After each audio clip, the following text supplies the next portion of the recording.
स्वागत है आप सभी का आपके अपने रमा स्टडी पॉइंट में। इस वीडियो में हम सब रीजनिंग के प्रैक्टिस सेट का अध्ययन करेंगे। इस वीडियो में 11 क्वेश्चन को दिया गया है, जिसमें से 10 क्वेश्चन को हम सॉल्व कराएंगे और एक क्वेश्चन का आंसर आप सभी लोग कमेंट बॉक्स में बताएंगे। चलिए तो शुरू किया जाए। क्वेश्चन नंबर 1, ए बी की पुत्री है, बी सी की बेटी है, सी डी का भाई है और डी ई की माँ है। यदि ई पुरुष है तो ए का ई से क्या संबंध है। यहाँ पे ए का संबंध ई से बताना है। तो सबसे पहले हम सब डायग्राम बनाएंगे। डायग्राम बनाने से पहले इसके बारे में थोड़ी सी जानकारी दे दें। देखिए, मेल के लिए हम सब वर्ग का प्रयोग करेंगे, मेल के लिए वर्ग का प्रयोग, और फीमेल के लिए हम सब वृत्त का प्रयोग करेंगे, फीमेल के लिए वृत्त का। अब डायग्राम बनाया जाए। क्वेश्चन में दिया गया है ए बी की पुत्री है, बी की जो पुत्री है वो ए है, पुत्री है तो इसको वृत्त में रख देंगे। आगे लिखा हुआ है बी सी की बेटी है, सी की जो बेटी है बी है, इसका भी जेंडर नहीं पता है। अब आगे कह रहा है सी जो है डी का भाई है, डी का जो भाई है वो सी है, यहाँ पे हो जाएगा डी। आगे लिखा हुआ है डी ई की माँ है, ई की जो माँ है डी है, डी जो है फीमेल है, ई की माँ है तो ई नीचे आ जाएगा। ई का अभी तक जेंडर नहीं पता है। यहाँ पे लिखा है आगे यदि ई पुरुष है, इसका मतलब कि ये मेल है। तो ए का ई से क्या संबंध है। ए का जो संबंध है ई से पूछ रहा है, तो ए का ई जो हो जाएगा भांजी हो जाएगी, भांजी। तो इसका राइट आंसर हो जाएगा ऑप्शन बी। ए का ई से भांजी का संबंध है। क्वेश्चन नंबर 2, उस वेन आरेख का चयन कीजिए जो दिए गए आकृति को सही दर्शाता है। इसमें दिया हुआ है धातु, सोना, चांदी। इसका वेन डायग्राम बनाना है। तो सोना और चांदी जो होते हैं दोनों धातु होते हैं। तो सबसे पहले हम सब धातु को बनाएंगे। ए हो जाएगा धातु और इसके अंतर्गत हम सब कर देंगे सोना, और ए हो जाएगा चांदी, चांदी हो गया, और ये सोना हो गया। इसका राइट डायग्राम हो जाएगा ऑप्शन बी। चलिए एक बार फिर से समझ लिया जाए। सभी धातु जो होते हैं, सभी धातुओं से सोना और चांदी बनाए जाते हैं। सोना में भी धातु पाया जाता है और चांदी में भी धातु पाया जाता है, इसलिए इसका राइट डायग्राम हो जाएगा ऑप्शन बी। क्वेश्चन नंबर 3, नीचे 3 आकृति दी गई है जो स्नातकों, स्नातकोत्तरों और अधिकारियों को प्रदर्शित करती है। कौन सा भाग प्रदर्शित करता है कि सभी अधिकारी स्नातक और स्नातकोत्तर हैं। इसमें पूछ रहा है सभी जो अधिकारी हैं स्नातक और स्नातकोत्तर दोनों हैं। अब देखा जाए, ये देखिए स्नातकोत्तर वाला गोला है और ए वाला स्नातक वाला है। ए जो है अधिकारी वाला है। अब कह रहा है कि स्नातक और स्नातकोत्तर दोनों होना चाहिए। तो देखिए जी जो है सभी में मिल रहा है, स्नातक, स्नातकोत्तर और अधिकारी में भी। तो इसका राइट आंसर हो जाएगा जी। जी जो है ऑप्शन नंबर ए में है, ये इसका राइट आंसर हो जाएगा। क्वेश्चन नंबर 4 में दिया हुआ है WUS अनुपाते DFH समानुपात MKI question mark के स्थान पे हम सबको ज्ञात करना है कि क्वेश्चन मार्क के स्थान पे क्या आएगा। अब इसको सॉल्व किया जाए। लिखा जाए सबसे पहले WUS अनुपाते DFH। अब देखिए इसमें क्या किया गया है। यहाँ पे देखिए W लिखा हुआ है और यहाँ पे D लिखा हुआ है, यहाँ पे U लिखा हुआ है और यहाँ पे F लिखा हुआ है। इसका मतलब है कि ये एक दूसरे के अपोजिट हैं, मतलब कि एक दूसरे के विपरीत हैं। W का विपरीत होता है D, विपरीत लिखा गया है, विपरीत। अब U का विपरीत हो जाएगा F और S का विपरीत हो जाएगा H। इसी प्रकार से अब हम सब करेंगे M के I का, M के I अनुपाते क्वेश्चन मार्क के स्थान पे हम सबको ज्ञात करना है। तो M का जो विपरीत होता है N होता है, तो यहाँ पे N लिख देंगे। और K का जो विपरीत होता है P होता है, यहाँ पे हम सब P लिख देंगे। I का जो विपरीत होता है R होता है। इसका राइट आंसर हो जाएगा NPR। NPR जो है ऑप्शन डी में है, डी इसका राइट आंसर हो जाएगा। विपरीत निकालने के लिए हम सब टोटल संख्या 27 में से दूसरी वाली संख्या को घटा लेते हैं। क्वेश्चन नंबर 5 में दिया हुआ है ऊर्जा अनुपात कैलोरी समानुपात ध्वनि क्वेश्चन मार्क। अब यहाँ पे क्या किया गया है, यहाँ पे देखिए जिस प्रकार से ऊर्जा का मात्रक कैलोरी होता है, उसी प्रकार से ध्वनि का मात्रक क्या होगा। ध्वनि का जो मात्रक होता है डेसिबल होता है। इसका राइट आंसर हो जाएगा option C, decibel question mark के स्थान पे आ जाएगा, डेसिबल।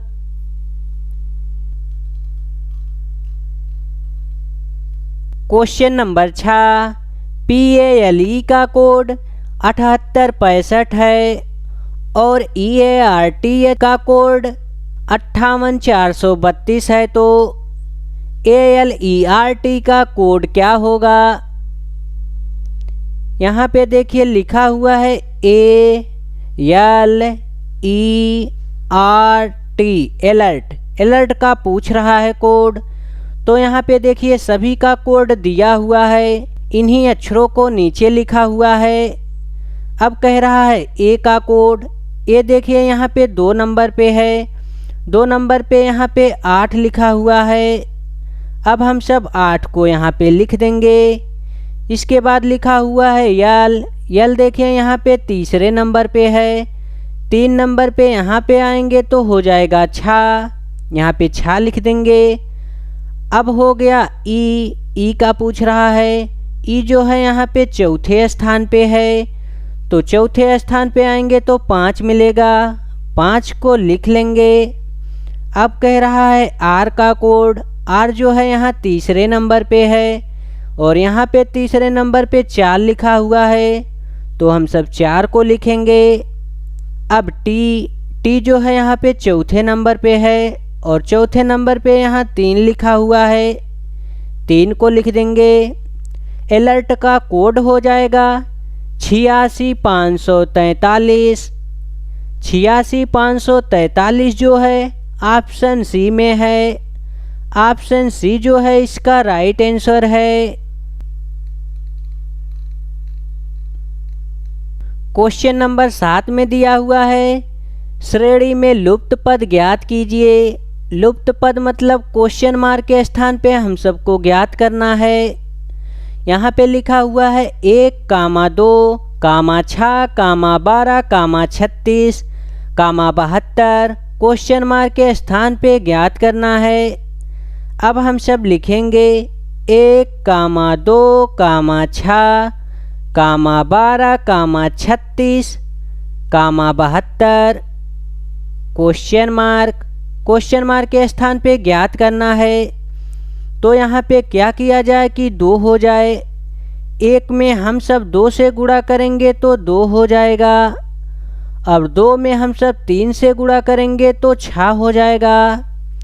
इसी प्रकार से पहली वाली संख्या में 2 से और दूसरी वाली संख्या में 3 से गुणा किया गया है। अब यहाँ पे हम सब 2 से गुणा करेंगे तो 6 दूना हो जाएगा 12 और 12 का गुणा 3 में करेंगे तो 12 तियाँ हो जाएगा 36। अब हम सब 36 गुणे 2 करेंगे, 36 दूना हो जाएगा 72। अब हम सब करेंगे 72 गुणे 3, 3 दूना हो जाएगा 6 और 3 सत्ते हो जाएगा 21। क्वेश्चन मार्क के स्थान पे आ जाएगा 216। 216 आ गया। 216 जो है ऑप्शन डी में है। इसका राइट आंसर हो जाएगा ऑप्शन डी। क्वेश्चन नंबर 8, अक्षरों का कौन सा समूह खाली स्थानों को पूरा करेगा। यहाँ पे दिया हुआ है AZB खाली स्थान, AZ खाली स्थान, YA खाली स्थान, BY खाली स्थान, ZBY।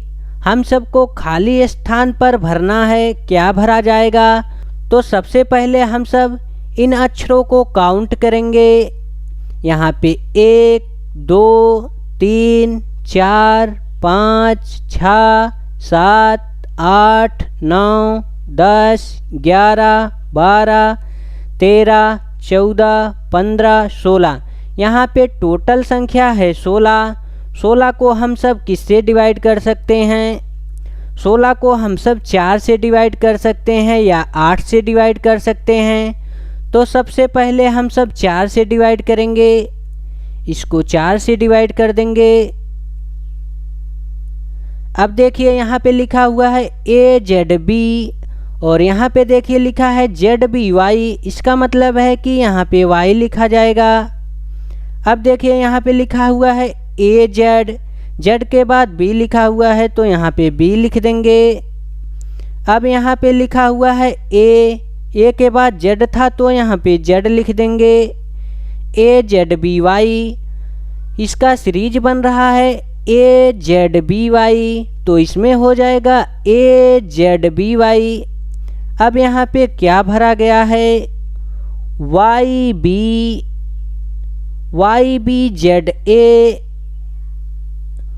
YBZA किस ऑप्शन में है? YBZA ऑप्शन ए में है। ऑप्शन ए इसका राइट आंसर हो जाएगा। चलिए एक बार फिर से समझ लिया जाए।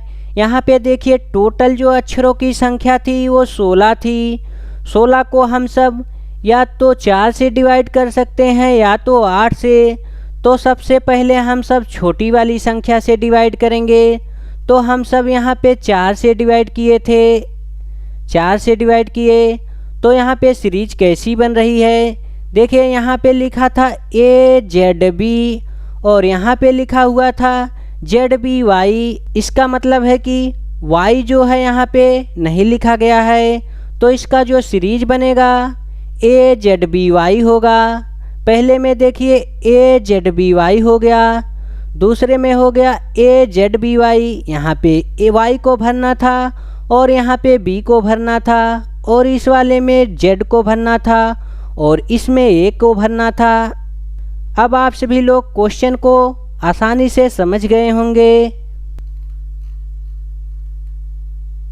क्वेश्चन नंबर 9 में दिया गया है BC खाली स्थान, BCA खाली स्थान, CAB खाली स्थान। इसके बाद लिखा हुआ है AB खाली स्थान, A खाली स्थान, CA। अब इन सब में क्या भरा जाएगा? तो सबसे पहले हम सब सभी अक्षरों को काउंट करेंगे। तो सभी अक्षरों को काउंट किया जाए।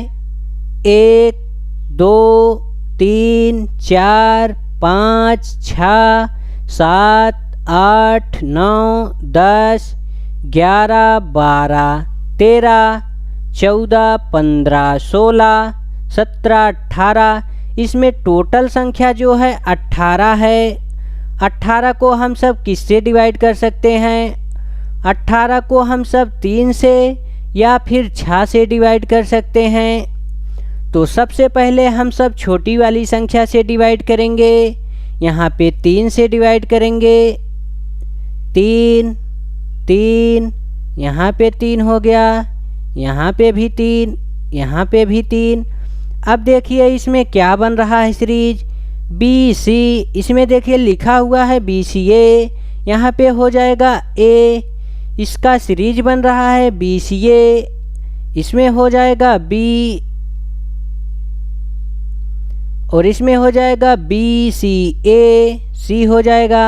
अब इसमें हो जाएगा BCA, यहाँ पे B। अब क्या इसमें लिखा गया है? सबसे पहले A, इसके बाद B और इसके बाद C, फिर C और इसके बाद B। ABCCB किस ऑप्शन में आया हुआ है?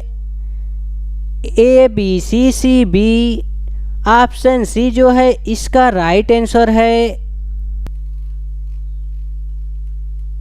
क्वेश्चन नंबर 10, यदि 5 जनवरी 2012 को सोमवार था तो 31 मार्च 2014 को कौन सा दिन था? यहाँ पे 5 जनवरी 2012 को सोमवार दिन दिया हुआ है और 31 मार्च 2014 को कौन सा दिन है पूछ रहा है। चलिए तो अब क्वेश्चन को सॉल्व किया जाए। एक वर्ष में 365 दिन होते हैं और 365 दिन में एक अतिरिक्त दिन होता है। साधारण वर्ष में यदि लीप वर्ष होगा तो 366 दिन होंगे। 366 दिन और 366 दिन में 2 अतिरिक्त दिन होते हैं। साधारण वर्ष में एक अतिरिक्त दिन होता है और लीप वर्ष में 2 अतिरिक्त दिन होता है। साधारण वर्ष में फरवरी का माह जो होता है 28 का होता है और लीप वर्ष में फरवरी का जो माह होता है 29 का होता है। अब चलिए क्वेश्चन को सॉल्व किया जाए। तो 5 जनवरी 2012 तक 5 जनवरी 2012 तक 2 अतिरिक्त दिन होंगे और 5 जनवरी से लेकर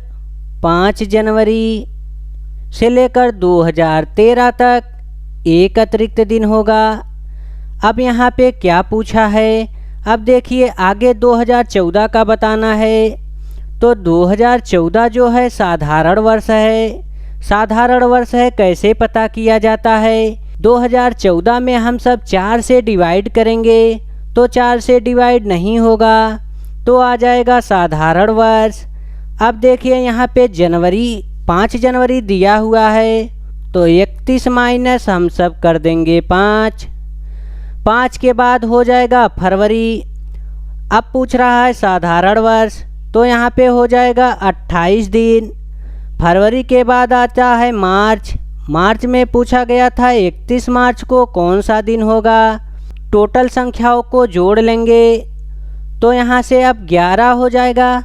31 में से 5 को निकालेंगे, 11 में से 5 जाएगा 6 और यहाँ पे बचा 2। अब यहाँ पे हो गया 28 प्लस 31, सबको आपस में जोड़ दिया जाए। अब टोटल संख्याओं को जब जोड़ा गया तो कितना आएगा? 26 प्लस 28 प्लस 31 को जोड़ा गया तो यहाँ पे हो जाएगा 8 1 9, 9 6 हो गया 15, हासिल बचा 1, 2 और 2 4, 4 3 7, 7 और 1 हो जाएगा 8। अतिरिक्त दिनों की संख्या हो गई 85। अब 85 को हम सब 7 से डिवाइड करेंगे। 85 भागे 7, 7 एक कम हो जाएगा 7, यहाँ पे शेष बचा 1, यहाँ पे 5 आया, 7 दूना हो जाएगा 14। अतिरिक्त दिनों की संख्या 1 हो गई। सोमवार में 1 को ऐड करेंगे तो कितना आएगा? 1 प्लस सोमवार, सोमवार बराबर हो जाएगा मंगलवार। मंगलवार इसका राइट आंसर हो जाएगा ऑप्शन डी, 31 मार्च 2014 को मंगलवार होगा। चलिए एक बार फिर से समझ लिया जाए क्वेश्चन को। अब यहाँ पे हो जाएगा 5 जनवरी 2012 तक दो अतिरिक्त दिन हो जाएंगे। 5 जनवरी 2012 तक दो अतिरिक्त दिन हो जाएंगे। और यहाँ पे इसके बाद 5 जनवरी 2013 तक एक अतिरिक्त दिन हो जाएगा, एक अतिरिक्त दिन। अब इसके बाद 2014 का पूछ ही रहा है, तो यहाँ पे 5 जनवरी दिया हुआ है, तो 31 में से हम सब 5 को निकालेंगे, तो 31 में से 5 निकाल देंगे तो 26 हो जाएगा। और फरवरी का माह जो है यहाँ पे 28 का होगा, जनवरी के बाद हो जाएगा फरवरी। और यहाँ पे 31 मार्च दिया हुआ है, तो यहाँ पे हो जाए 31 मार्च। यहाँ संख्या को कम करने के लिए हम सब 7 से डिवाइड कर देंगे। 7 से डिवाइड करेंगे तो इसमें अतिरिक्त दिनों की संख्या हो जाएगी, 7 से डिवाइड कर देंगे। अब देखिए यहाँ पे अतिरिक्त दिनों की संख्या 5 हो जाएगी, और यहाँ पे अतिरिक्त दिनों की संख्या 0, यहाँ पे अतिरिक्त दिनों की संख्या हो जाएगी 3।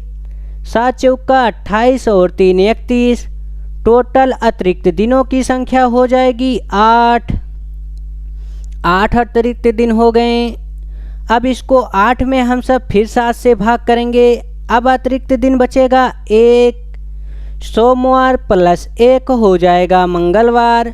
सोमवार में 1 ऐड करेंगे तो मंगलवार हो जाएगा, मंगलवार। कम समय में सॉल्व हो गया, तो इसका राइट आंसर जो है डी है, मंगलवार। क्वेश्चन नंबर 11, यदि 8 मार्च 2013 को शनिवार दिन था, तब 20 मई 2013 को कौन सा दिन होगा? इसका आंसर आप सभी लोग कमेंट बॉक्स में बताएंगे। यदि वीडियो आप सबको अच्छी लगी हो तो लाइक, शेयर और सब्सक्राइब करें और अपने मित्रों के पास शेयर करें। जय हिंद दोस्तों, फिर मिलेंगे नेक्स्ट वीडियो में।